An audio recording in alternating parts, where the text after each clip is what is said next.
menyembahmu, kami meninggikanmu, kami mengagungkanmu.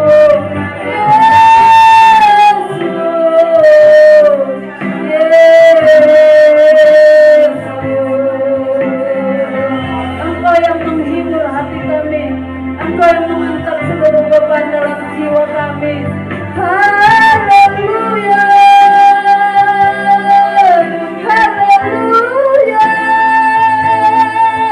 haleluya, haleluya. Kami merindukanmu, kami merindukan Engkau Allahku. Yesus Tuhan, Yesus Tuhan. Haleluya, Yesus.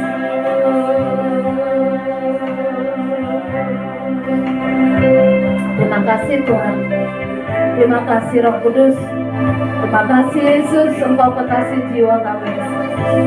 Kami mau selalu tinggal di dalam Tuhan, menikmati segala kebaikan-Mu, menikmati segala kemurahan hati-Mu.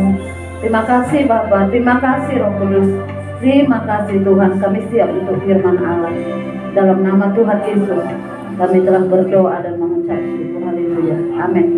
Silakan dulu Bapak Ibu yang kasih oleh Tuhan.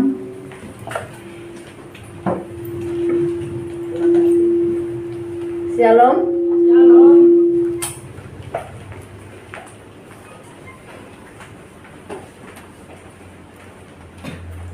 Puji Tuhan Bapak Ibu. Ada yang tidak hadir hari ini? Ada. Pasti ada ya. Saudara yang dikasih oleh Tuhan, saya akan menyampaikan firman Tuhan tentang perubahan total dalam kehidupan seorang Kristen. Perubahan total sesuai kehendak Tuhan, sesuai kehendak Bapa kita. Saudara, hari ini kalau kita melihat di dalam bangsa kita, bahkan di seluruh dunia, perubahan itu sungguh terjadi, saudara. Bahwa mau ambekan, mau sakit apapun, kemana-mana harus pakai masker. Saya pakai masker dulu ya. Saya praktekin dulu maksudnya. Saudara yang kasih oleh Tuhan, itu satu perubahan. Namun tentang firman Tuhan hari ini, perubahan yang akan disampaikan kepada kita semua adalah tentang bagaimana kita berubah, bagaimana janji Tuhan boleh digenapi dalam setiap iman kita, dalam pengiringan kita akan Tuhan. Kita akan melihat dalam Matius pasal yang ke-10, saudara yang kasih oleh Tuhan. Ya, saya lupa bawa kacamata saya, jadi kita mungkin akan bergantian membaca Matius pasal yang ke-10 ayat yang pertama. Matius pasal yang ke-10 ayat yang pertama sampai dengan ayat yang ke-11. Matius pasal 10 ayat 1 sampai ayat 11. Demikian bunyi firman Tuhan, atau saya saja sendiri. Judul perikopnya di situ, Yesus memanggil ke-12 rasul. Ada dua judul perikop di sana. Yesus mengutus ke-12 rasul tersebut. Ayat yang pertama, Yesus memanggil ke-12 muridnya dan memberi kuasa kepada mereka untuk mengusir roh-roh jahat dan untuk melenyapkan segala penyakit dan segala kelemahan. Inilah nama ke-12 rasul itu. Yang pertama adalah Simon yang disebut Petrus, dan Andreas saudaranya, dan Yakobus anak Zebedeus, dan Yohanes saudaranya, Filipus dan Bartolomeus, Thomas dan Matius pemungut cukai, Yakobus anak Alfeus dan Tadeus, Simon orang Zelot, dan Yudas Iskariot yang mengkhianati dia. Yesus mengutus ke-12 rasul. Ke-12 rasul itu diutus oleh Yesus dan ia berpesan kepada mereka, janganlah kamu menyimpang ke jalan bangsa lain atau masuk ke dalam kota orang Samaria, melainkan pergilah kepada domba-domba yang hilang dari umat Israel. Pergilah dan beritakanlah, kerajaan surga sudah dekat. Sembuhkanlah orang sakit, bangkitkan orang mati, tahirkanlah orang kusta, usirlah setan-setan. Kamu telah memperolehnya dengan cuma-cuma, karena itu berikanlah pula dengan cuma-cuma. Janganlah kamu membawa emas atau perak atau tembaga dalam ikat pinggangmu. Janganlah kamu membawa bekal dalam perjalanan. Janganlah kamu membawa baju dua helai, kasut atau tongkat Sebab seorang pekerja patut mendapat upahnya. Apabila kamu masuk kota atau desa, carilah di situ seorang yang layak dan tinggallah padanya sampai kamu berangkat. Puji Tuhan, saudara. Sekali lagi saya minta maaf karena saya nggak bawa kacamata, saudara. Jadi saya pengen sekali jelas lihat wajah masing-masing, tapi masih tetap belum bisa kelihatan. Yang paling ganteng pasti Pak Daud ya, sama Pak Adi ya, yang sering nongol di sana. Saudara yang kasih oleh Tuhan, saya memberikan judul firman Tuhan atau tema firman Allah yang akan kita terima pada malam hari ini adalah tentang sebuah perubahan total. Saudara yang dikasih oleh Tuhan, kalau kita melihat kondisi bangsa kita, kondisi masyarakat di sekitar kita, kondisi keluarga kita yang notabene-nya harus menjaga sikap, menjaga segala sesuatu sedemikian rupa, saudaraku, bahkan harus menjaga jarak. Ya, waktu kami menyeberang, saudaraku, dari Bakahuni sampai ke Merak, ya, suami istri juga harus jaga jarak. Ya, anak dan orang tua jaga jarak. Kayak apa rasanya kalau suami istri jaga jarak? Bisa dibayangkan, saudara, yang belum punya suami, belum punya istri, belum bisa bayangin ya. Suami istri disuruh jaga jarak, rasanya apa? Ya, nano-nano. Ya, coba bayangkan, saudaraku, kalau sampai suami istri jaga jarak, lama-lama jaga jarak. Ini udah berapa tahun kita menjalani pandemi, saudara? Hampir 2 ya, hampir 2 tahun. Tahun depan bulan Maret di Indonesia 2 tahun. Bayangin selama 2 tahun kalau suami istri menjaga jarak. Rasul Paulus saja katakan kamu tidak boleh terlalu lama menjaga jarak. Ada ayatnya dalam 1 Korintus pasal 7 tentang sebuah perkawinan. Kalau kamu berdoa sungguh-sungguh secara pribadi, kamu memang harus jaga jarak. Dalam arti kata bahwa suami istri itu ada saat-saat tertentu dia harus bersendiri dengan Tuhan. Tetapi itu pun dengan izin, ya, dengan sepengetahuan. Lah bayangno, saudaraku, kalau suami istri jaga jarak selama 2 tahun, handphone masing-masing, urusan masing-masing, pekerjaan masing-masing, semua kudu jaga jarak, saudara. Rasanya apa? Rasanya jadi lain, saudaraku, ya. Lain sekali, beda sekali. Waduh, sementara secara biologis ya, secara hubungan, suami istri itu harus setidak-tidaknya, si Baby Basir katakan, berpelukan sekali saja dalam sehari, setidak-tidaknya. Kalau bisa sering-sering berpelukan, hanya berpelukan saja. Ya, boleh 5 menit, 20 menit, berpelukan saja, saudara. Itu Baby Basir katakan itu benar sekali. Karena kalau suami istri tidak saling menyentuh, itu bisa menjadi sebuah bencana. Ya, gempa bumi bisa terjadi, saudaraku. Bukan hanya gempa bumi ya, kalau sampai menjaga jarak sampai tahun-tahunan. Makanya ribuan di Indonesia tingkat perceraian luar biasa, khususnya di Pulau Jawa dan Jawa Barat, ya, luar biasa. Setiap hari mereka bisa, saudaraku, datang kepada kantor pengadilan atau KUA untuk minta cerai. Tapi anehnya di situ cerai sudah dapat lagi, saudara. Nah, yang salah siapa? Nah, bayangkan, saudara, kalau hubungan kita dengan Tuhan seperti itu, kita terlalu menjaga jarak, semuanya kita hitung, ya.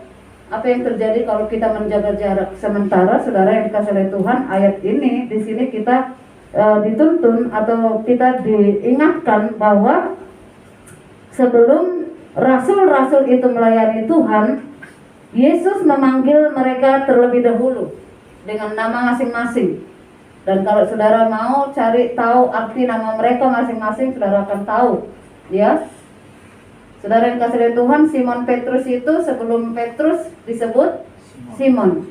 Saudara tahu artinya? Sedikit lebay atau lemah, begitu ya.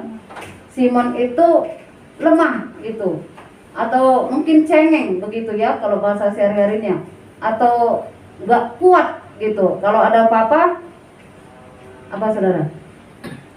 Ya, apa? Bahasa Jawa Tegal? Mewek. Nangis, ngambek. Oh iya, ngambek kali ya. Ya kalau nangis masih enak ya. Nangisnya sama Tuhan itu luar biasa. Tapi nangisnya sama tetangga terlalu bahaya. Saudara yang kasih dari Tuhan. Tetapi Yesus mengubah namanya menjadi Petrus yang berarti di atas batu karang ini aku akan menegakkan atau mendirikan jemaatku yang teguh. Saudara, ketika kedua belas rasul itu sebelum diutus, saudaraku, mereka dipanggil. Sama seperti keadaan kita hari-hari ini, Yesus sedang memanggil kita untuk bertugas, saudaraku. Bukan hanya di gereja saja kita bertugas. Di gereja itu adalah sesuatu yang harus kita demonstrasikan bersama-sama saudara seiman kita. Kita demonstrasikan kasihnya, kita demonstrasikan kuasanya, kita saling curhat di situ kepada Tuhan bersama-sama.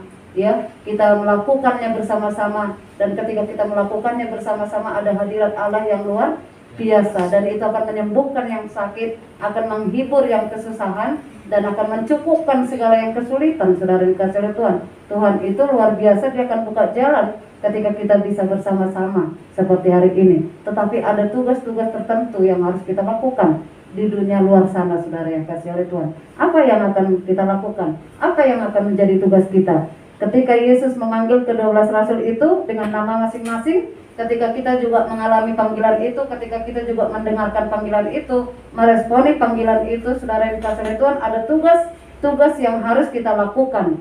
Saudara, tidak di mana-mana saja atau di mana-mana saja, saudara, gereja memang sepi, saudara, agak sepi. Ya, kenapa saudara? Karena ada banyak orang andalannya bisa kok ibadah pakai YouTube, bisa kok ibadah pakai streaming, bisa kok ibadah pakai online dan segala macam. Mati saja dulu, kalau udah mati nggak ada gereja yang akan memakamkan. Jadi butuh gereja apa enggak? Sangat? Mau menikah, kemana menikahnya? Panggil aja tuh pendeta live streaming itu, saudara. Ya, pendeta online. Ada enggak? Hadir enggak? Mungkin kalau kita punya helikopter dia datang, saudaraku, benar. Tapi kalau kita nggak punya apa-apa, siapa yang mau? Nggak ada, saudaraku, paling Pak Matius atau Pak Daud, ya. Jadi butuh gereja enggak? Butuh sekali. Ya, saya katakan tidak butuh sekali, bisa sekali, saudaraku. Apapun bisa kita lihat dari sini. Tapi benar enggak sih kita ketika ibadah pakai ini, kita benar-benar fokus enggak sih sama Tuhan kira-kira, saudara? Fokus enggak? Karena ketika kita dengarkan khotbah, kalau kita dengar khotbahnya, kalau yang khotbah kita senang. Kalau enggak, kita senang, kita putar lagi yang lain, kita cari lagi yang lain, terus kita cari lagi. Ketemunya yang aneh, saudaraku. Tiba-tiba nongol yang tidak pakai baju. Kalah sama dia, nurut sama dia, atau kita akan cari lagi pendeta yang kita suka. Pasti kalah sama dia. Loh, ada apa itu? Benar apa enggak? Enggak ada yang ngaku. Ya kan? Enggak pun kita berusaha mencari hal-hal tersebut, saudaraku, itu bisa nongol sendiri. Teman-teman kita yang satu, apalagi kalau handphonenya adalah keturunan. Tahu keturunan? Diturunkan sama kita, bukan yang baru. Kita nggak tahu ada apa saja di situ sebelumnya. Atau teman-teman kita yang satu grup, atau yang kita punya nomornya, dia suka apa di sana, itu bisa terkirim di kita. Karena yang punya ini, yang punya acara itu, yang punya yang punya pebisnis itu, saudaraku, dia pintar sekali untuk membuat semuanya bisa kita nikmati.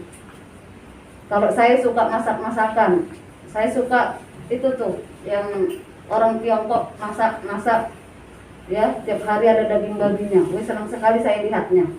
Ya, terus ke sawah dulu, ke ladang dulu, ngambil ikan kah, atau ngambil sayur kah, atau ngambil apa saja, saudara. Saya senang sekali. Itu saya lihat ya di teman saya, yang saya tonton itu semua, saudaraku. Jadi kalau ada yang saya tonton yang tidak benar di teman saya, yang saya ada komunikasi dengan teman itu, dia dapat itu, saudaraku. Kalau saya senang film Turki, teman saya itu dapat, ya. Makanya dia bilang gini, Eda, tolonglah kirimin aku film itu. Film apa? Sok nggak itu orang kelingan kayak gitu. Loh, film apa ya? Film Turki itu loh. Oh, syukurlah film Turkinya termasuk yang saya tonton film Turki yang baik. Coba kalau nggak baik, saudaraku. Aduh, saya gini. Ampuni aku Tuhan, kalau ada yang tidak sengaja kulihat lalu terkirim ke orang lain. Betapa menesnya, ya. Saudara yang dikasih oleh Tuhan. Lalu saya suka film Korea yang kerajaan, yang kungfu, yang main pedang, saya suka sekali. Tapi kalau terlalu porno, saya tidak mau lihat, saudara. Tapi yang bagus, bahasanya banyak yang membangun, saya mau. Nah itu saya lihat lagi di saudara ipar saya, adik ipar saya yang di Magetan. Rupanya yang saya tonton itu dia bisa sampai di situ, saudaraku. Eda lagi nonton ini ya, loh kok tahu? Oh tuh, untung aja nggak ada yang aneh-aneh di situ, saudaraku. Bayangin seberapa banyak kontak di handphone kita, seberapa banyak yang kita tonton, seberapa aneh yang kita tonton, yang kita lihat, itu bisa sampai ke anak kita, ke suami kita, ke orang-orang terdekat kita, tanpa kita mengetahui hal itu terjadi. Tapi orang-orang terdekat kita bisa tahu, saudaraku. Kamu konsumsi itu kan, masa iya kan. Soalnya apa? Apalagi kalau kita sampai like, ya, kalau kita sampai like itu film, pasti tahu teman-teman kita, saudara yang kasih lihat. Oleh sebab itu, ketika kita belajar tentang firman Tuhan, tadi kembali kepada pendeta online, ibadah online, saudara, memang khotbahnya pendeta-pendeta yang bagus banyak, saudaraku. Khotbahnya membangun, saudara. Itu kembali kalau kita fokus. Kalau kita tidak fokus, maka kita melihat hal-hal yang lain. Kita ibadah saja, kita bisa lihat hal-hal yang lain. Orang lagi khotbah, kita lihat handphone kita. Benar, saudara? Bagi yang tidak ngaku, puji Tuhan kalau ngaku akan diberkati oleh Tuhan. Kan orang yang jujur diberkati oleh Tuhan dan tersedia pertolongan yang selalu baru dari Tuhan. Amin, saudara? Nah, kita kembali kepada ayat ini. Ketika Yesus telah memanggil kita, saudaraku, ada tugas-tugas yang akan diberikan kepada kita. Kita akan kembali melihat di dalam judul perikopnya yang kedua, yaitu Yesus mengutus ke-12 rasul. Ayat yang kelima, ke-12 murid itu diutus oleh Yesus dan ia berpesan kepada mereka. Yang pertama pesan Yesus adalah janganlah kamu menyimpang ke jalan bangsa lain. Saudara, kalau saudara jujur, berapa kali dalam sehari kita telah menyimpang ke bangsa lain? Ada yang mengerti maksudnya? Dunia luar, saudaraku, saya kadang-kadang iri lihat dia. Kadang-kadang apa saya coba aja pakai kayak gitu ya. Saudara, kami itu guru PAUD. Ada PAUD Kristen di Losari, saudaraku, dan Sebrebes itu sangat dikenal. Satu-satunya PAUD Kristen. Kenapa terkenal, saudara? Karena ketika guru-guru itu 1030-an lebih. Bahkan itu tahun 2 tahun yang lalu, kira-kira 2 tahun yang lalu itu kami sudah 1000 guru lebih, 1030. Kami pernah bertemu Sebrebes itu 1030 absensinya. Seperti apa banyaknya? Yang membuat kita terkenal karena kita tidak pakai jilbab. Jadi kami 5 guru Kristen semua tidak pakai jilbab. Yang ada kelihatannya rambut asli, penampilan pasti berbeda. Dan mereka selalu merasa bahwa kami menarik. Sudah nggak tahu apa yang menarik, tapi selalu kami menarik di mata mereka. Buktinya ketika mereka misalnya anaknya menikah, kami pasti diundang, saudaraku. Kemana saja diundang, saudaraku. Sampai-sampai dalam seminggu bisa ada banyak undangan, saudaraku, karena mereka mengenal kita. mengenalnya karena tidak pakai itu. Jadi orang mana, di mana, siapa, nanti pasti nyampe undangannya saudara. Nah kadang-kadang kami bergotong-gotong royong daripada 100.000 per satu amplop, mendingan langsung atas nama Pak Ud saja. Toh nanti kita nggak kenal mereka karena terlalu banyak. Jadi satu amplop aja kita urunan. Yang jelas kita diundang, kita sudah hadir amplopnya dari guru Pak Ud Cahaya Kasih Losari, Lor Losari Brebes. Saudara yang kasih oleh Tuhan, dilihat dari perbedaan itu, saudaraku, saya melihat bahwa mereka menghafal kita. Bahkan nama kami mereka hafal, saudara. Sementara kalau saya melihat mereka karena terlalu banyak, saya nggak ngeh yang mana pemimpin, yang mana hanya guru biasa, saudaraku, tidak tahu saya, saudara.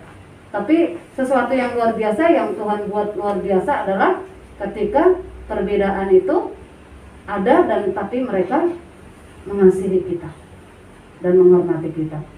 Saudara yang kasih oleh Tuhan, seberapa banyak kita telah menyimpang ke jalan orang lain, seberapa banyak kita telah memikir-mikirkan bangsa lain, dalam arti kata yang tidak sekerajaan dengan kita, yang tidak seasal dengan kita. Yesus berkata bahwa engkau adalah muridku dan murid-muridku tidak berasal dari dunia.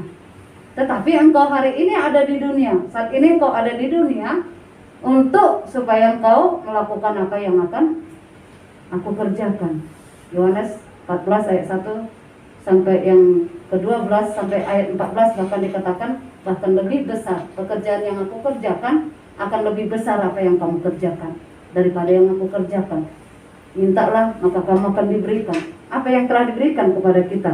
Yang pertama tadi adalah jangan menyimpang ke bangsa lain. Jangan pernah memikir-mikirkan bangsa lain, kecuali satu hal adalah jika engkau ditugaskan oleh Roh Kudus untuk memenangkan mereka. Di situ kesempatannya, saudara. Yang kedua, kita melihat, saudara. Yang pertama, janganlah kamu menyimpang ke jalan bangsa lain atau masuk ke dalam kota orang Samaria. Apa yang kita lihat? Apa yang kita tahu atau yang kita ketahui tentang orang Samaria? Ada yang tahu, saudara, orang Samaria? Orang Samaria itu adalah berasal dari bangsa Israel, tetapi yang bengkok hatinya, yang berbelat-belit perbuatannya, tidak setia kepada Tuhan. Mereka menyembah berhala. Siapa saja mereka sembah, apa saja mereka sembah. Mereka sengaja memberontak kepada Tuhan. Dan Tuhan Yesus pada masa itu, ya, masanya Yesus ada di bumi, mengatakan supaya engkau tidak boleh masuk ke kota orang Samaria. Padahal mereka secara jasmani mereka adalah, atau secara lahiriah mereka adalah saudara-saudaraku. Ketika Yesus mengatakan hal ini kepada ke-12 rasul itu, mereka sebenarnya saudara. Mereka satu perjanjian. Tetapi Yesus mengatakan kau tidak boleh masuk ke kota orang Samaria. Yaitu tadi. Kenapa, saudara? Karena ada banyak penyembahan berhala di situ, ada banyak Tuhan di sana, ada banyak patung-patung di situ, ada banyak dewa-dewi di situ, sehingga engkau tidak boleh masuk ke kota itu. Saudara yang dikasihi oleh Tuhan, apa saja yang kita tidak boleh hari-hari ini untuk kita tidak lakukan, saudara? Termasuk adalah orang Samaria yang dekat-dekat kita. Saudara yang dikasihi oleh Tuhan, betapa sakitnya nanti kalau ternyata sesama saudara pun tidak masuk ke dalam kerajaan surga. Betapa luar biasa menderitanya nanti kalau ternyata bahkan orang-orang Kristen pun banyak yang tidak masuk kerajaan surga. Ketika hari itu terjadi, ketika penampian itu terjadi, maka ada banyak sekali bahkan orang-orang yang rajin ke gereja. Lalu apakah kita tidak rajin ke gereja, atau tidak perlukah kita rajin ke gereja jika orang yang rajin saja tidak masuk ke dalam surga? Jawabannya apa, saudara? Tetap rajin, tetap setia, tapi tidak melakukan apa yang dilakukan oleh orang Samaria. Amin, saudara? Amin. Sekarang, saudaraku, memang benar-benar sebenarnya dengan teknologi yang canggih ini, kita sebenarnya sangat tertolong. Benar apa enggak? Sangat tertolong. Berita di mana saja, apa yang terjadi di mana saja, kita bisa lihat. Dan di dalam Wahyu pasal 11, 2 nabi akan turun, ya. ada hamba Tuhan memprediksikan atau menafsirkan nanti kedua nabi itu adalah Elia dan Musa suatu hari akan muncul di bumi, ya, dan seluruh dunia akan melihat. Tetapi mereka berdua akan dibunuh selama 3 hari setengah kalau nggak salah ditulis di sana, saudaraku. Mereka akan dibiarkan dan seluruh dunia akan tahu berita itu, saudara. Ya, itu tafsiran hamba Tuhan yang sudah almarhum, ya. Dan saya kadang-kadang setuju dengan beliau, saudaraku, bahwa satu hari akan ada dua nabi muncul untuk mengembalikan sisa-sisa Israel kepada Tuhan. Walaupun dengan demikian belum tentu juga mereka kembali kepada Tuhan. Karena apa, saudara? Karena Yesus saja ketika Yesus lahir mereka tolak. Ya, sudah jelas Yesus yang dijanjikan, Mesias yang telah dijanjikan dan telah dinubuatkan, bahkan sudah dinyatakan, digenapi janjinya Tuhan, mereka tidak mau menerima. Karena mereka memiliki satu pendapat bahwa Yesus itu harus lahir di sebuah istana. Tapi Yesus yang lahir di kandang domba mereka tolak. Karena mereka tidak mau menerima Mesias yang miskin. Padahal jelas ditulis supaya engkau kaya oleh karena kemiskinannya. Aslinya Yesus miskin apa kaya, saudara? Dia sangat kaya. Dia pemilik segala sesuatu. Dia pencipta segala sesuatu. Seandainya dia binasakan, bisa enggak, saudara? Sangat bisa, tapi dia tidak melakukannya. Ya, itu sebabnya ada slogan-slogan yang berkata bahwa manusia itu luar biasa. Ketika mereka jatuh ke dalam dosa, mereka diselamatkan oleh Tuhan Yesus melalui kayu salib. Tetapi kalau malaikat yang jatuh ke dalam dosa, malaikat langsung dapat penghukuman. Itu luar biasanya kita. Itu sebabnya banyak sekali orang Kristen, ya, yang akan tidak masuk dalam perjanjian itu. Karena apa, saudara? Karena Tuhan hanya ada di waktu hari Minggu saja. Tapi di hari Senin sampai hari Sabtu Tuhan ngekor terus dari belakang. Terus kemana saja dia pergi. Terus ke klub, kemana lagi? Di Tegal itu ada gang ucok ya. Saya juga bukan baru tahu sih, udah lama sih sebenarnya tahunya. Kok gang ucok gitu loh. Aku tersinggung itu. Ya. Tahu, saudara? Ayo, siapa yang tahu ketahuan itu? Gang ucok tahu nggak? Nggak tahu. Aduh, sedih hatiku. Gang ucok itu si ucok-ucok yang sering datang ke situ. Ya. Oh, gitu. Mau tahu nggak? Kalau enggak. Ya. Aduh, ampuni saya Tuhan. Saya waktu tahu itu, kenapa sih gang ucok itu loh? Saya tanya, kenapa sih gang ucok? Di situ ada bar. Saya juga belum tahu sih, saudara, di mana tempat aslinya itu juga. Ya, tapi di daerah Tegal. Si ucok-ucok yang datang ke situ. Maksudnya si ucok-ucok itu tahu nggak, saudara? Orang-orang Batak, gitu loh. Kalau nagih duit sih nggak apa-apa. Tapi dia yang ditagih duit, dia yang bayar gitu loh. Ya, saudara yang kasih lihat Tuhan, kenapa sih? Kenapa enggak gang otong gitu loh? Gang apa? Panggilan orang Jawa, yang panggilan sayang itu apa? Mas Bro. Jangan Mas Daud. Jangan Mas Daud ya. Nanti Mas Adi lagi ya. Saudara yang kasih lihat Tuhan, aduh saya sedih rasanya. Sampai pernah satu kali, saudara, seorang majelis gereja mati di hotel karena sehabis dari gang itu. Gang ucok itu. Pergi ke sana, beli sesuatu dari sana, bawa ke hotel. Gitu loh. Ya. Kalau di Rosari bukan gang ucok. Tapi bukan maksudnya promosi nih ya. Bukan. Saya juga dulu dikasih tahu. istilahnya bebek-bebek, pelihara bebek. Kita pelihara bebek-bebek aja, loh. Saya bayangannya asli bebek, gitu loh. Iya boleh itu, oh kebetulan orang Cina kan yang bilang. Berapa kira-kira modalnya? Ketawa-ketawa coba.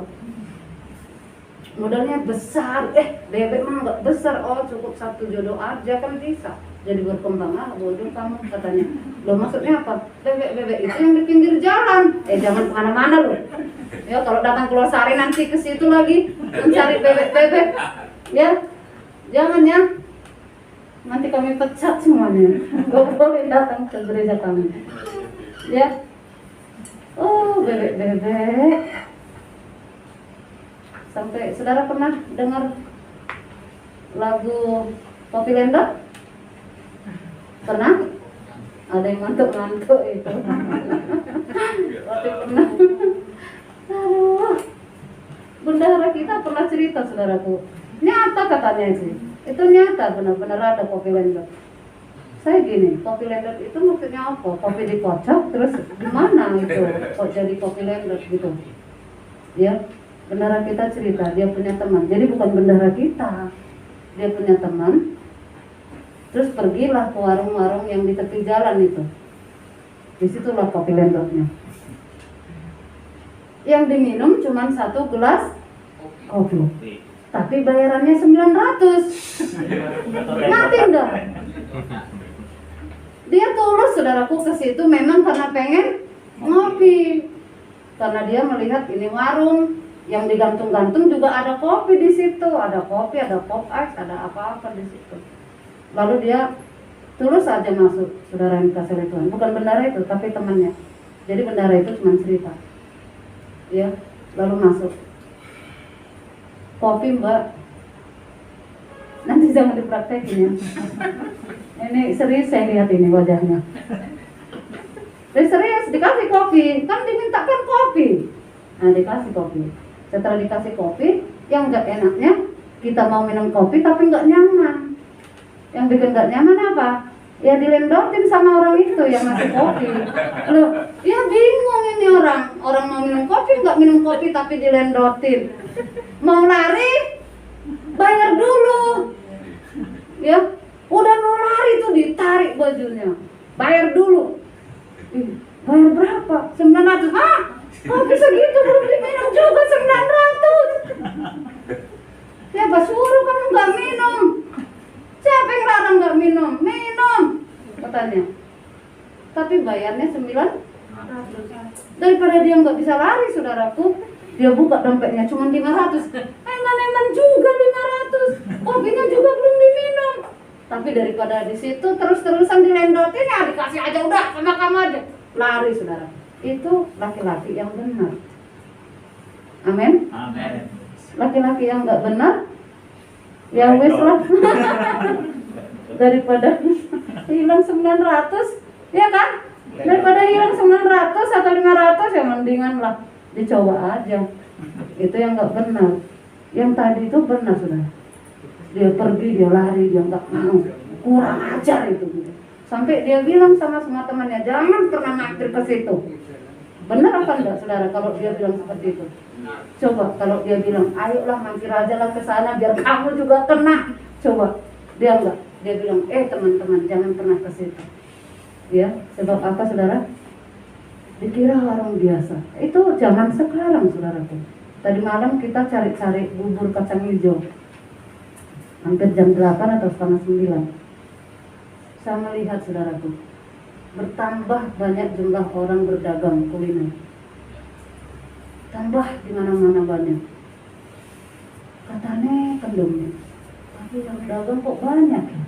Kalau misalnya nggak laku kan nggak mungkin tambah. Benar apa enggak? Lalu saya tanya kepada pedagang penjual bubur, Mbak, itu kuliner itu bertambah-tambah sih yang jual. Iya Bu, tapi tetap saja pembelinya sepi. Coba Ibu bayangin, saking banyaknya orang nganggur, mau ngapain coba? Ya berdagang, apa saja yang masih bisa didagangin atau dijual. Saudara yang kasih oleh Tuhan, sampai-sampai, tapi untungnya tetap terasa.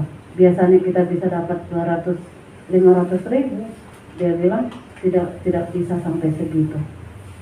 Ya sudahlah, sabar ya, saya bilang gitu saudara. Jadi saudara yang kasih oleh Tuhan, ada banyak hal, bahkan iman Kristen pun sangat meredup saudara hari-hari ini. Ya, kadang-kadang saya sendiri kadang-kadang berpikir begini saudara, gimana ya caranya biar punya dapat uang banyak gitu.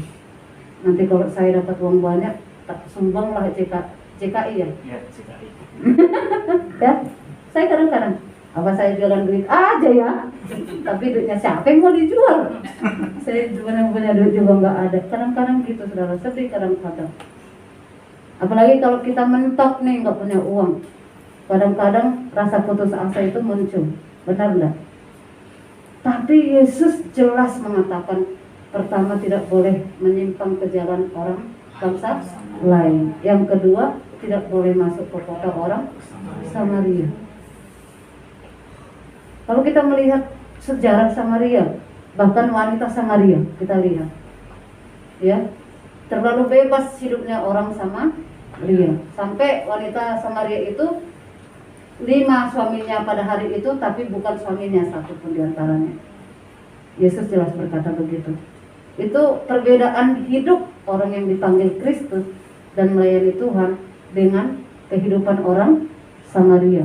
Oleh karena itu, saudara yang kasih oleh Tuhan, namun kedua hal itu tidak boleh kita masukin, tidak boleh menyimpang ke bangsa lain, dan tidak boleh masuk ke dalam kota orang Samaria. Itu jelas-jelas saudara. Lalu apa yang disampaikan oleh Tuhan Yesus? Kita melihat di dalam ayat yang ke-6, melainkan pergilah kepada domba-domba yang hilang dari umat Israel. Berarti orang Samaria itu padahal mereka adalah keturunan Israel secara lahiriah, tetapi mereka tidak disebut domba, saudara yang kasih oleh Tuhan. Ya, domba itu yang seperti apa sih menurut Alkitab ini, saudara yang dikasih oleh Tuhan? Tetapi domba juga yang harus diselamatkan. Domba itu, saudaraku, dibanding dengan kambing, kalau kambing itu kata orang biasa mengatakan itu suka menanduk karena punya tanduk. Sebenarnya domba jantan itu punya tanduk besar, saudara. Tapi Yesus mengibaratkan orang Kristen atau orang beriman itu adalah seperti domba. Domba itu bedanya dengan kambing, saudara dikasih oleh Tuhan. Domba itu gampang tersesat. Saya waktu kecil kita punya domba, saudara, dan teman-teman saya juga gembala domba. Domba itu dilepas saja, lalu ke padang rumput yang hijau, lepas saja. Kalau mau supaya mereka tidak jauh dari kita, disiramin aja atau disemprotin aja rumput-rumput itu pakai air garam. Nanti di situ aja mereka. Terus kalau kita pulang, saudaraku, tinggal bawa ini aja bambu yang rada panjang, cuma gini aja kita. Nanti mereka dari belakang, saudaraku, ikut aja dia. Ikut. Jadi mereka nggak khusus, nggak usah, ya, datang aja, gitu, nggak usah. Iya, balik gitu. Balik, saudaraku, ekor dari belakang. Nah, kalau kambing itu dia suka sekali mencari yang bahkan kadang-kadang dia tidak tahu kalau itu jurang. Semuanya sendiri. Ya, semuanya sendiri. Jadi saudara yang dikasih oleh Tuhan, disuruh oleh Yesus kepada ke-12 rasul itu ke lingkungan domba-domba yang hilang. Ya, saudaraku, saya nggak tahu, saudaraku, di akhir zaman ini domba yang seperti apa kita ini. Yesus berkata, engkau adalah domba di tengah serigala. Tapi benarkah kita telah menjadi dombanya Kristus? Kalau kita telah menjadi dombanya Kristus, seringkah kita tersesat di jalan? Berarti domba yang mau dicari itu mereka tidak ada juga di bangsa lain. Mereka juga tidak ditemukan di kota orang Samaria. Tetapi mereka di luar kedua hal itu. Domba macam seperti apa itu, saudara? Ada banyak domba di zaman ini, tetapi mereka malas. Ya, mestinya pandemi ini membuat kita lebih berubah total. Keadaan ini seharusnya membuat kita lebih berubah total, mengarah kepada Kristus. Sungguh. Tetapi anehnya Justru pandemi ini banyak membuat orang justru jatuh dan menjauh dari Tuhan. Hitung-hitungan, saudara. Saudara adalah orang yang hitung-hitungan? Mau hitung-hitungan dengan Tuhan? Mampu kita berhitung dengan Tuhan? Mampu? Coba hitung saja. Capek sendiri. Karena ketika kita menghitungnya lagi, kita temui Tuhan itu tetap baik. Kita temui Tuhan itu tetap setia. Kita temui Tuhan itu tetap murah hati. Ketika kita nangis, kita minta ampun, Tuhan itu maha pengampun dan pengasih. Bisa berhitung, saudara? Mau hitungan sempoa? Atau mau hitungan apa kita buat sama Tuhan?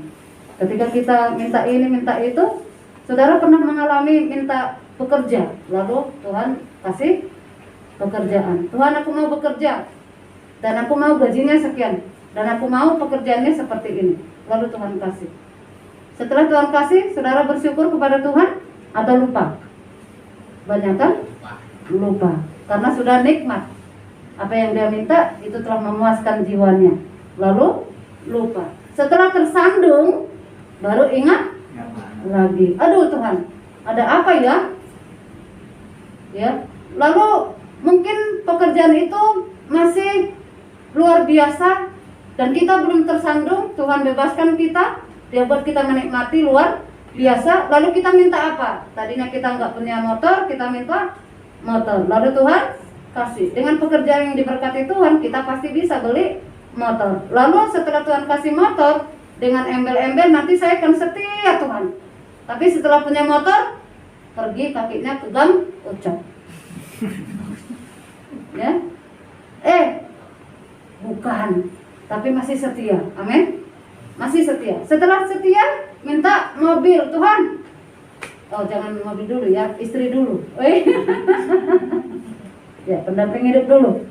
Setelah Tuhan kasih pendamping hidup, atau Tuhan kasih enggak pendamping hidup? Setelah kita minta sama Tuhan, Tuhan kasih enggak? Sebenarnya Tuhan kasih. Siapa bilang enggak? Ini yang sudah menikah coba angkat tangan. Jangan ini semua. Yang tadi yang WL sama singernya kami itu single loh. Oke lah kalau gitu. Ini nggak ngaku-ngaku ini yang udah menikah ini. Pengen tambah muda ya, nanti disemir ubatnya. Ya, saudaraku, setelah setia dalam pekerjaan, setia punya motor, masih setia kepada Tuhan, lalu minta mobil. Tuhan, oh tadi istri dulu ya pendamping hidup, lalu Tuhan kasih. Sekarang istriku udah hamil, jangan naik motor lagi, kena hujan, kena terik matahari. Tuhan kasih enggak? Setelah minta mobil, Tuhan kasih. Tapi di situ punya mobilnya dibawa kemana? Jangan tegang ngecek terus. Mobilnya dibawa kemana? Nah itu banyakkan di situ, saudara. Terseleo kakinya. Ya, lalu apa yang terjadi? Semua menjadi sebuah kesalahan. Tuhan masih setia? Tuhan tetap setia? Tetap setia. Bahkan ketika kita tidak setia. Ada ayatnya, nanti PR-nya di rumah. Walaupun kita tidak setia, tetapi Dia tetap setia. Dia ngekor dari belakang. Ucap, jangan pergi ke gang itu, ucap. Itu nanti kesleo kakimu. Dia pura-pura enggak dengar. Pura-pura enggak dengar. Dia tahu, tapi dia enggak dengar. Pura-pura. Ucap, jangan pergi ke sana. Nanti kamu tersesat. Sedikit aja. Ucap. Tambah dikerasin kan? Biasanya kalau Tuhan sayang tambah dikerasin. Benar enggak? Yang ku kasihi, ku hajar dan ku tegur dan ku hajar. Orang tua yang punya anak, dia menghajar anaknya. Ketika anaknya salah berkali-kali pasti dihajar. Karena sayang apa karena benci? Walaupun mulutnya berkata benci aku sama kamu, tapi sebenarnya dia sangat sayang. Benci itu artinya benar-benar cinta. Ya, ada di sini yang punya anak, dihajar sampai mati, Amsal katakan pukul dengan rotan. Tapi kita belum pernah memukul anak kita dengan rotan, karena dipukul dengan rotan itu sakit sekali, saudaraku. Mari coba cari rotan dulu besok ya. Sakit sekali pakai rotan. Nggak usah pakai rotan, pakai sapu lidi aja 2 biji larone yo berbekas semua, apalagi pakai rotan. Tapi Amsal katakan, didiklah anakmu dan pukul mereka pakai rotan. Itu karena kasih. Tapi nggak ada orang tua yang sampai memukul anaknya pakai rotan, belum, saudaraku. Saya belum pernah dipukul pakai rotan sama papa saya. Tapi pakai kayu pernah, tapi kayunya kayu kecil. Ya, saudara dikasih oleh Tuhan, Yesus berkata kepada murid-muridnya pada saat itu seperti ini, pergilah, melainkan pergilah kepada domba-domba yang hilang dari umat Israel. Pergilah dan beritakanlah kerajaan surga sudah dekat. Ketika Kristen, seorang Kristen atau orang yang percaya kepada Kristus itu memiliki kerajaan surga dalam dirinya, dia akan selalu berusaha untuk menciptakan damai sejahtera, sukacita, penuh dengan kasih sayang, penuh dengan kebaikan, penuh dengan kemurahan. Tapi hari-hari ini orang Kristen sudah sangat jauh dari yang disebut buah-buah roh itu.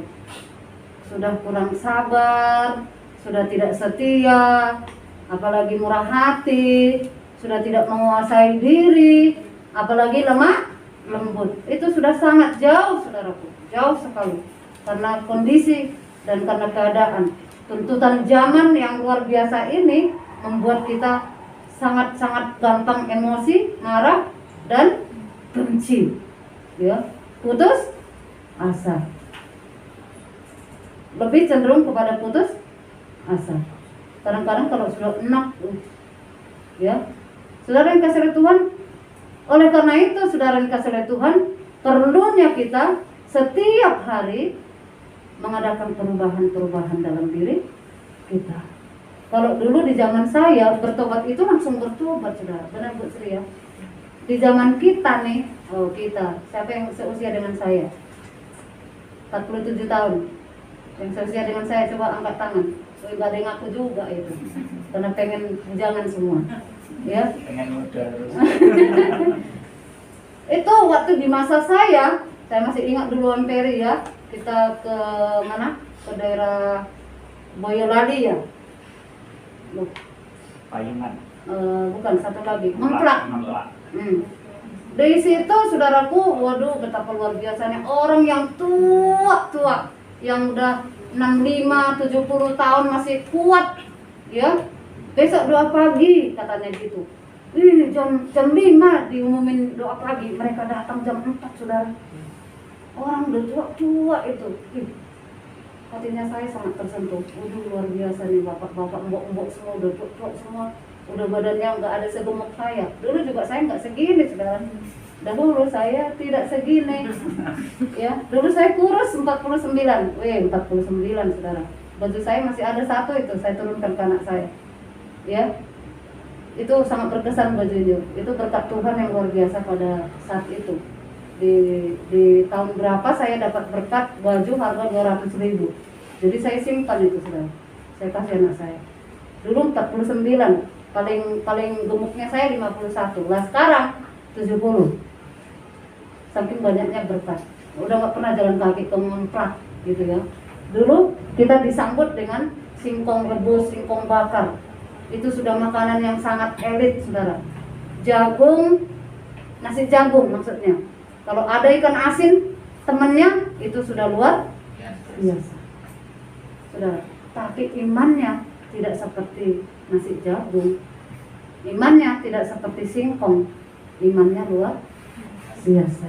Janji jam 5 pagi, kami belum datang, mereka jam 4 sudah mulai menyembah. Itu luar biasa. Dan di daerah itu, saudaraku, ada masjid, ada gereja, ada kelenteng, ada wihara, itu barengan di situ, no problem. Ya, tapi kekesenian watak manusia, perubahan manusia luar biasa. Luas, serakah, tamak, cabul. Ya. Tidak lagi seperti itu. Oleh karena itu saudara yang dikasih oleh Tuhan, pergilah. Saudara, tugas kita pergilah. Kira-kira di hati kita siapa yang akan kita temui besok? Siapa yang akan kita bangkitkan imannya? Ngapain kita pergi kepada mereka? Coba kita lanjutkan. Ayat 8. Sembuhkanlah orang sakit. Banyak orang sakit hari-hari ini, saudara? Banyak. Apanya yang sakit? Hatinya. Hatinya, jiwanya, perasaannya, pikirannya sakit. Sedikit tidak dapat sumbangan, mutungi. Ya, saya melihat di gereja kami, saudaraku, justru yang tidak pernah dikasih sumbangan itu yang setia. Saya perhatikan itu. Orang yang tidak pernah dikasih sumbangan justru setia, saudara. Berbuah, baik rohani, baik secara finansial mereka ditambah-tambahkan. Orang yang cengeng, ya, saya aja kalau sakit pernah saya dapat sumbangan dari jemaat. Ibu pernah? Paling buah ya, roti saat ditiliki. Tapi saya nggak pernah, kita suami istri nggak pernah minta sumbangan sama jemaat. Saya sakit, saya masuk rumah sakit minta sumbangan, enggak. Tapi ketika salah satu berduka, ketika salah satu butuh dukungan, kita akan bergerak, saudara. Jemaat akan bergerak. Itu saya perhatikan. Orang yang tidak pernah dapat sumbangan justru setia dan bertambah-tambah dalam Tuhan. Yang selalu dapat sumbangan justru kayak kapal selam. Ya, sedikit tidak diperhatikan sudah mutung. Gembalanya kayak itu, ya. Padahal gembalanya juga sebenarnya butuh dukungan. Tapi Tuhan itu tidak habis-habisnya mendukung kita. Amin. Dia lebih dari cukup untuk kita. Tuhan itu luar biasa. Tugas kita sembuhkan orang sakit. Tugas kita. Yang hadir hari ini ada berapa jemaat JKI? Coba. Mulai besok sembuhkan berapa? 14 orang. Asli? Harus asli. Harus tahu JKI itu apa. Dasarnya apa, pondasinya apa, kemana arahnya, harus tahu. Amin, saudara? Amin. Supaya tahu tugasnya. Ya. Kami waktu pulang ke Samosir kemarin, saudaraku, pendetanya yang kami ibadah di sana bilang begini, kalau Tuhan nggak suruh saya khotbah, saya nggak khotbah, kata gembala prianya, maksudnya suaminya. Jadi yang selalu khotbah adalah istrinya. Saya pikir-pikir kadang itu juga pendapat yang salah. Kenapa? Sudah menjadi tugas. Siap tidak sedia harus melakukan tugas. Ada tulisannya di situ. Dalam keadaan menderita, dalam keadaan baik, dalam keadaan sukacita, dalam keadaan duka cita, seorang hamba Tuhan harus tetap melayani. Amin. Tapi di situ Bapak itu bilang, kenapa alasannya? Karena sekali saya berkhotbah banyak yang keluar dari gereja. Karena saya tidak pernah kompromi. Sebenarnya bagus. Radikal itu luar biasa. Radikal dengan Kristus itu sesuatu yang hebat. Tetapi jangan juga jauh dari belas kasihan. Pelayanan kita harus penuh dengan belas kasihan. Karena Yesus saja berkata yang ku kehendaki adalah belas kasihan. Kalau Yesus berkehendak kita jangan berdosa, tidak ada satu pun yang diselamatkan. Amin. Justru karena kita berdosa Yesus datang. Dan dia harus sampai mati. Ya.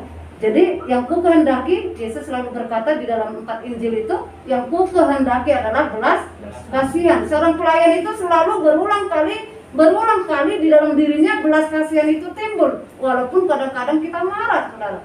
Seorang pelayan Tuhan juga punya amarah. Pelayan Tuhan juga bisa marah. Pelayan Tuhan sudah siang malam berdoa, bayangin. Untuk jemaat sudah siang malam berkorban. Pagi-pagi orang belum bangun, kita sudah bangun berdoa. Pagi-pagi orang masih mences, kita sudah bukan mencesnya dari sini, tapi dari sini. Air matanya sudah bercurah. Ingat, siapa Tuhan, kok sudah lama nggak ibadah. Kalau kita datang, curhatnya ngatain sesama jemaat. Saya nggak suka sama itu, Tan. Seandainya Tuhan bilang gitu sama dia, saya juga nggak suka sama kamu. Apa yang akan terjadi? Seandainya Tuhan kita bilang sama kita, saya nggak suka sama kamu. Kalau saya di Tuhan, saya bilang gitu. Aku juga nggak suka sama kamu. Tapi saya bukan Tuhan. Tuhan itu tidak pernah berkata aku tidak suka sama kamu. Dia selalu mengatakan I love you. Aku mengasihi kamu. Dan kasihku aku berikan. Saudara yang dikasih oleh Tuhan, berikutnya apa yang dikatakan? Sembuhkanlah orang sakit, bangkitkanlah orang mati. Banyak orang mati hari-hari ini? Banyak. Bahkan dimatikan. Tapi kemungkinan kalau Tuhan memanggil kita di bidang itu, bangkitkan mereka. Tapi maksudnya daripada firman ini adalah orang Kristen pun hari-hari ini banyak yang mati rohaninya. Sakit rohaninya, sakit jiwanya, mati rohaninya, mati jiwanya. Itu harus kita sembuhkan, harus kita bangkitkan. Lalu berikutnya, apa lagi menjadi tugas kita? Tahirkanlah orang kusta. Pernah melihat orang kusta? Itu sesuatu yang menakutkan. Tapi di zaman Yesus dan di zaman orang-orang percaya itu tidak lagi menakutkan, karena mujizat selalu ada. Dan kuasa Tuhan tidak pernah kurang. Dia mampu melakukan segala sesuatu. Bahkan bukan di zaman Yesus saja. Ketika Naaman disuruh mencelupkan dirinya di sungai Yordan ya, mencelupkan dirinya selama 7 kali, tubuhnya menjadi air. Dan itu tugas kita, saudara. Sebenarnya hari-hari inilah mestinya orang Kristen bergerak, lebih bergerak dan terus bergerak sampai kerajaan Allah itu penuh. Bahkan ketikungan-ketikungan jalan dikatakan kemana lagi, saudaraku? Ke orang-orang lumpuh, ke orang-orang sebatang kara, yang orang-orang jalanan. Kenapa? Orang-orang yang normal sudah tidak normal lagi. Kalau kita datang kepada mereka, mereka sudah menolak kita. Orang-orang yang merasa pintar, kita tidak perlu datang ke situ. Tetapi Yesus mengatakan supaya rumahku penuh, pergilah ke tikungan-tikungan jalan. Banyak, saudaraku, orang-orang yang patah hati, orang-orang yang sudah tidak bersemangat hidupnya, itu harus kita temui. Dan itu tugas kita. Apalagi, saudara? Usirlah setan-setan. Ada banyak setan sekarang? Banyak. Kalau belum tahu, cari nanti ya. Lalu apa lagi, saudara? Kamu telah memperolehnya dengan cuma-cuma. Karena itu berikanlah pula dengan cuma-cuma. Saudara percaya bahwa saudara sudah memperolehnya dengan cuma-cuma? Semua kasih karunia, keberanian kita untuk mencapai kasih karunia, tahta kasih karunia Allah. Saudara sudah merasakan itu, saudara? Sudah menemukan itu semua, saudara? Kalau sudah kita temukan, mari tugas kita laksanakan sampai Yesus datang. Dia akan datang dan itu pasti. Kedatangannya sangat pasti. Dalam segala gejolak yang ada, bahkan segala yang tergoncangkan akan digoncangkan, supaya sesuatu yang tidak dapat digoncang itu akan muncul. Apa itu, saudara? Janjinya untuk mengangkat kita di awan-awan. Saudara dikasih oleh Tuhan, apa lagi? Ada lagi tugas kita, saudaraku? Dikatakan ayat 9, janganlah kamu membawa emas atau perak atau tembaga dalam ikat pinggangmu. Ayat 10, janganlah kamu membawa bekal dalam perjalanan. Janganlah kamu membawa baju dan 2 helai, kasut atau tongkat, sebab orang pekerja patut mendapat upahnya. Jadi kalau ada hamba Tuhan, atau kita mungkin akan menjadi hamba Tuhan setelah mendengarkan firman ini, mulai besok mungkin semua kita akan dipakai oleh Tuhan, luar biasa. Lalu JKI yang digemerlakan oleh Pak Daud punya cabang-cabang di Tegal. Lalu semuanya akan punya berkat-berkat yang luar biasa. Kamu tidak perlu bawa emas, nggak perlu bawa tongkat, nggak perlu bawa bekal dalam perjalanan. Banyak orang yang diutus, saudaraku, punya banyak alasan, ya. Apa yang akan kami bawa? Apa yang akan kami makan? Apa yang akan kami makan atau minum? Apa yang akan kami pakai? Ada banyak alasan untuk tidak melakukan kehendak Tuhan. Padahal jelas di situ tidak perlu bawa. Karena seorang pekerja Tuhan, kalau dia bekerja untuk Tuhan, Tuhan pasti cukupkan hidupnya. Dan luar biasa. Ya, luar biasa kan Tuhan lakukan itu.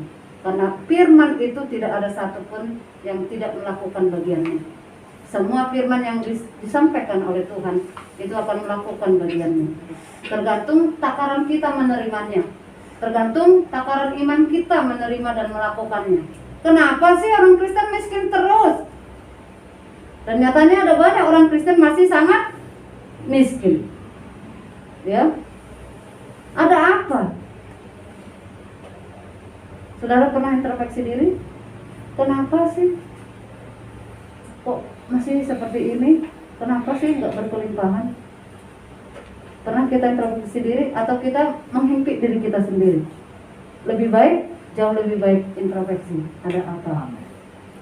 Saya melihat, saudaraku, saya melihat seorang Kristen yang dari muda dia mengikut Tuhan dan dari muda dia melakukan firman Tuhan. Hari-hari ini dia sangat kaya. Kenapa? Dia melakukan firman Tuhan dalam arti kata ada satu hal yang dia ambil, yang dia lakukan terus menerus. Dan dia percaya dan memang firman itu menjanjikan kelimpahan. Dan itu luar biasa, saudara. Makanya seringkali ada slogan juga yang berkata kalau yang bekerja sudah pasti tahu berapa gajinya dan sudah tahu pasti pemakaiannya kemana. Tapi kalau berkat Tuhan itu sangat jauh berbeda. Berkat Tuhan itu adalah soal pemeliharaan Tuhan. Berkat Tuhan itu adalah soal di mana pertanggungjawaban jaminan Tuhan. Dan melebihi dari gaji itu Tuhan sanggup lakukan perkara yang luar biasa. Sesuatu yang tidak pernah kita lihat, sesuatu yang belum muncul dalam hati dan pikiran kita, bahkan belum pernah kita dengar, itu adalah jaminan Tuhan. Dan itu kekal, saudara. Jaminan Tuhan itu sangat kekal. Dia tidak akan berubah. Tidak ada yang bisa mengubah. Apa yang dia sudah sampaikan, dia akan lakukan. Tidak akan ada yang menghambat. Kalau dia sudah buka pintu, tidak akan ada yang dapat menutup. Saudara percaya hal itu, saudara? Oleh karena itu lakukan firman Tuhan. Saya katakan, saya sebagai hamba Tuhan juga masih bolong-bolong dalam hal itu. Ya. Apa maksud saya, saudara? Perpuluhan. Ya. Dan saya melihat dalam rumah tangga kami, ketika saya sudah bolong dalam hal itu, yang ada adalah ekor-ekornya banyak. Ya, ekor-ekornya banyak yang tidak terselesaikan. Ketika saya mulai hitung-hitungan, kembali kalau kita hitung-hitungan sama Tuhan kita sangat kalah. Tapi kadang-kadang kita ngotot, kita hitung-hitungan. Tuhan, masih banyak yang harus saya selesaikan dengan uang ini. Perpuluhan nanti ya. Selalu Tuhan mendapat nomor belakang. Perpuluhan nanti ya. Soalnya ini setoran ini banyak sekali. Tidak Basir berkata hanya dua yang bisa membuat jantung bergetar. Yang pertama jatuh cinta, yang kedua jatuh tempo. Yang pertama jatuh cinta, jatuh hati, bergetar jantungnya. Yang kedua jatuh tempo. Aduh Tuhan, kapan? Mana nih duit? Mau itu. Saya mengalami hal itu, saudara. Ketika saya bolong bayar perpuluhan, udah nggak jelas lagi deh bulan depannya. Betul. Saya nggak malu mengatakan itu, karena saya ngalamin, karena saya mencoba hitung-hitungan dengan hitungan saya. Teman saya itu, saudaraku, dia selalu menghitungnya dengan firman Tuhan. Walaupun di sisi lain dia tidak sempurna, dalam hal belas kasihan dia kurang, ya. Tapi saya dalam hal belas kasihan saya luar biasa. Termasuk perpuluhan akan saya gunakan untuk membayar orang atau memberkati orang. Itu salah. Perpuluhan seorang gembala harus pergi ke organisasi. Kalau perpuluhan seorang pekerja boleh berikan kepada gereja dan harus diberikan kepada gereja, bukan boleh kepada gembala yang memelihara kita secara firman Tuhan, yang memberikan kita makan secara rohani. Perpuluhan kita harus pergi ke situ. Ketika saya jatuh dalam hal perpuluhan, maka besok-besoknya di bulan berikutnya saya akan keteteran. Wes pusing deh, gak bisa lagi mengatur uang. Jadi jangan pernah mencoba berhitung dengan Tuhan. Hitunglah sesuai dengan firman-Nya. Orang yang mengumpulkan banyak harta di surga tidak ada karat dan tidak ada ngengat di situ. Dan dia punya gudang yang luar biasa. Kembali kepada seorang pekerja yang menjadi karyawan, dia sudah tahu gajinya berapa. Tetapi kepada berkat Tuhan dan pemeliharaan Tuhan sesuai dengan firman-Nya, tingkap langit akan dibukakan dan bumi akan Tuhan perintahkan untuk memberikan hasilnya kepada kita. Itu firman Allah dalam Maleakhi. Nah, saudara yang dikasih oleh Tuhan, apa lagi dikatakan di situ? Ayat yang ke-10, janganlah kamu, udah ya, membawa bekal dalam perjalanan, janganlah kamu membawa baju, sebab seorang pekerja patut mendapat upahnya. 11, apabila kamu masuk kota atau desa, carilah di situ seorang yang layak, dan tinggallah padanya sampai kamu berangkat. Seseorang yang layak. Seseorang yang layak itu menurut ukuran Tuhan. Kadang-kadang kita melihat seseorang, kelayakan seseorang dari ukuran kita. Oh iya, itu sudah punya rumah, dia sudah punya finansial, dia sudah punya semua kontribusi, dia bisa pasti menjamin saya. Tidak. Elia disuruh Tuhan kemana? Ke janda Sarfat. Kira-kira secara pengalaman, secara pikiran dapat diandalkan? Tidak. Tapi Tuhan suruh dia ke sana. Kenapa tidak kepada orang terkaya di Israel? Ada enggak?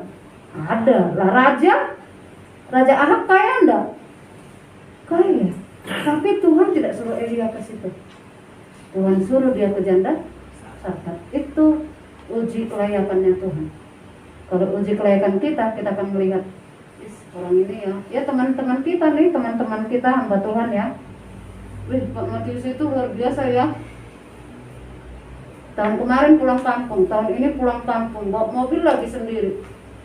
Ada teman juga ngomong gitu. Dia tidak tahu dalam-dalamnya kita perjuangannya seperti apa, dia nggak tahu. Hebat sekali mereka, ya. Dia nggak tahu dalam-dalamnya penuh dengan air mata. Tapi apa perlu kita cerita-cerita? Tidak. Ceritanya hanya pada Tuhan, karena Tuhan yang akan menilai dan Tuhan yang akan membalas. Saudara, ketika kita perjuangan, saya terus berdoa untuk JKI. Ya, dulu kami tidak punya apa-apa di Losari. Pak Peri itu sama Pak Daud itu tahu suami saya siapa.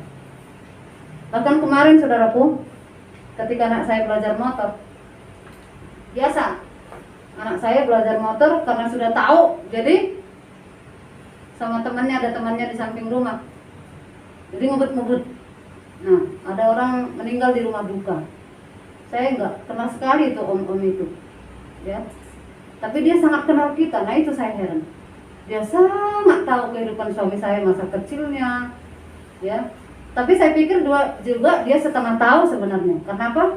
Ketika maknya suami saya masih hidup, mereka orang berkecukupan, saudara, dikasih Tuhan. Bahkan orang-orang tetangga, orang Muslim banyak dirumahkan, banyak dikasih makan. Pendeta-pendeta yang datang dari luar kota, luar pulau, banyak dirumahkan, banyak ditanggung oleh emaknya suami saya. Emaknya itu berarti mamahnya, seperti itu. Ya, opungnya, seperti itu. Kalau dia tahu, berarti yang dia tahu juga hanya sedikit, hanya masa remaja suami saya. Jadi karena anak saya ngebut-ngebut, pas ada orang mati, om itu bilang begini sama saya, Tan, tapi saya nggak kenal dia sih sebenarnya, tapi dia kenal banget sama kita. Dia bilang, Tan, kayak anaknya tante ya, sing baju pink, iya. Bawa motore, tante tahu nggak? Enggak. Bawa motore bisa berdiri gitu, lepas tangan berdiri, jalan motornya. Waduh, luar biasa anak gua. Ya, saya masih hanya bisa bilang gitu secara positif. Luar biasa anak gua ya. Saya aja, siapa sih sing ditiru?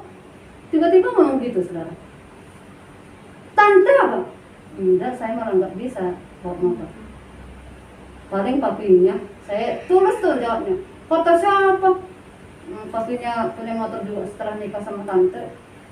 Siapa lainnya orang? Jadi dia hanya sedikit tahu. Ya, suami saya punya motor ketika dia jadi tukang ojek. Jadi jauh sebelum kita menikah, suami saya pernah jadi tukang ojek. Tapi bukan tukang ojek umum. Kalau tukang ojek umum nanti pergi ke Bang Ucok. Ya. Tapi yang dia terjemput waktu itu adalah anak-anak sekolah minggu yang pergi sekolah pagi dan pulang sekolah. Memang anak-anak itu atau orang tua anak-anak itu memberikan papi ini satu hari kalau nggak salah waktu itu 12.000. Kalau nggak 12, 16.000.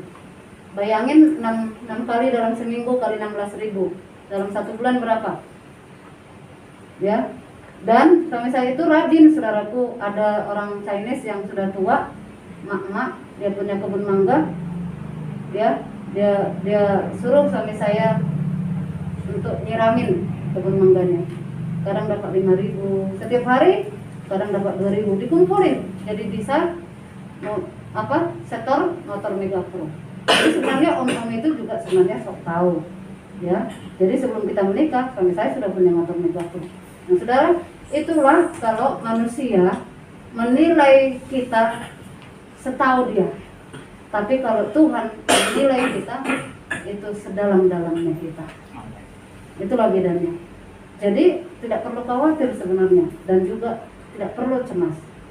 Masa depan kita sungguh ada bersama dengan Tuhan. Hanya dari pihak kita harus ada perubahan. Perubahan total. Yang tadinya kurang percaya sekarang percaya. Yang tadinya kurang yakin sekarang yakin. Yang tadinya setengah-setengah sekarang sepenuhnya. Yang tadinya sedikit waktu sekarang berikan semuanya. Tidak ada yang mustahil. Mari kita bangkit berdiri bersama. Tidak ada yang mustahil. Kita renungkan firman Tuhan bahwa sebenarnya bersama dengan Tuhan itu sesuatu yang luar biasa, yang Tuhan tidak akan pernah meninggalkan umatnya. Walaupun seringkali kita meninggalkan Tuhan, seringkali kita jauh dari Tuhan, seringkali kita lari bahkan dari rancangan Tuhan, namun Tuhan itu sangat luar biasa. Dia tidak pernah gagal. Sekalipun Allah tidak pernah gagal, walaupun seringkali kita gagal, seringkali kita jatuh, seringkali kita mencoba lari, seringkali kita tidak mau dipegang oleh Tuhan, tidak mau diproteksi oleh Tuhan, tidak mau didaulat oleh Tuhan. Seringkali kita membuat Tuhan itu bersedih, tetapi sebenarnya Tuhan itu tidak pernah gagal. Sekalipun dia tidak pernah gagal.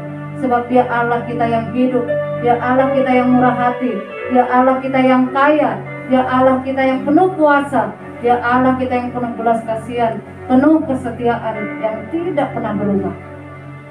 Berubahlah oleh pembaruan budimu, lakukan sesuai dengan firman-Nya, dan firman itu menjadi ukuran kita, dan firman itu akan diukurkan kepada kita. Ketika kita setia kepada Dia, Dia akan lebih lagi setia. Karena Allah kita tidak dapat mengingkari hatinya untuk tidak setia kepada kita.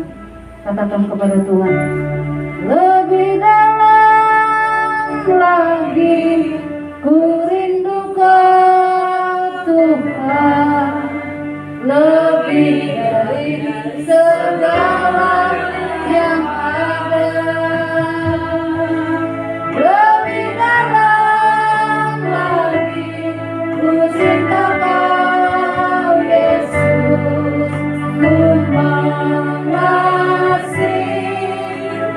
Angkat tanganmu, katakan lebih lagi, lebih dalam lagi ku cinta Kau Yesus.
keluar.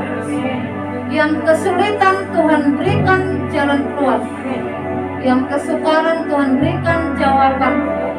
Kami percaya kepada firman-Mu.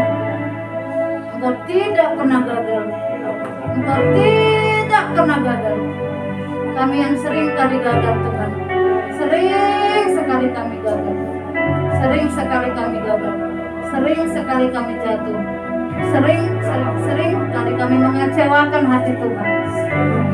Tetapi hari ini kami telah mendengarkan firman.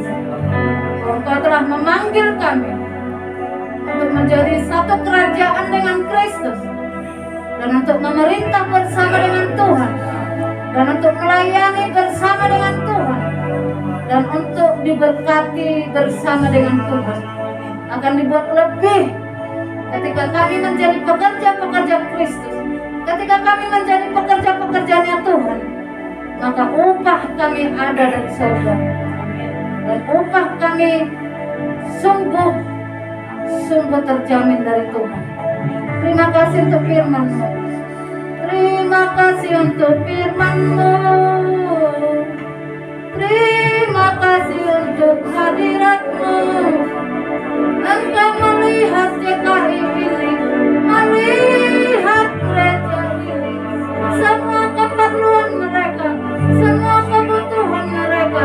Tuhan penuhkan, Tuhan penuhkan, Tuhan penuhkan semua keperluan mereka, semua kebutuhan mereka. Kami percaya Engkau sedang sediakan yang terbaik bagi mereka di tempat ini dalam nama Yesus. Haleluya, haleluya, haleluya. Yesus Tuhan, Yesus Tuhan. Kami menyembah-Mu, kami meninggikan Engkau.